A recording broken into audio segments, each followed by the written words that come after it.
Γεια σας κύριε, είστε προϊστάμενος? Όχι, με παπάς ενορίας και όπως περνούσε έπανα κάνω ένα αγιασμό. Ποιο θες να είναι, καλαβάλι? Εντάξει κύριε, μη φωνάστε. Με στείλω από κάτω, μου είπα να έρθω σε εσάς να κάνω μια καταγγελία.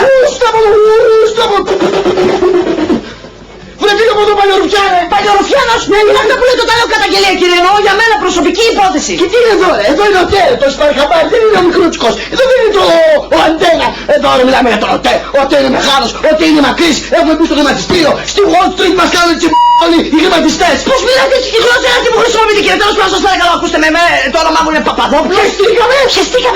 Σας παρακαλώ κύριε, είμαι πελάτης και οφείλετε να με μιλάτε με κάποιο σεβασμό. Αν ξαναμιλήσετε σε μένα κατά αυτόν εδώ τον τρόπο, δεν ξέρω τι έχει να γίνει. Τι θα γίνει δηλαδή κυρία μου, θα μας κάνετε ντά? Θέλετε να σας πω ότι με νίτσα και έξω από όλα αυτά τι θα κάνετε? Μας απειλείτε? Θα πάρετε τηλέφωνο να μιλήσετε από αλλού? Αφού ούτε είναι ένας άνθρωπε μου. Ούτε είναι ένας, είναι μοναδικός, είναι μονοπόλιο. Ξύπνα! Σε αυτό δυστυχώς δεν έχετε άδικο κύριε.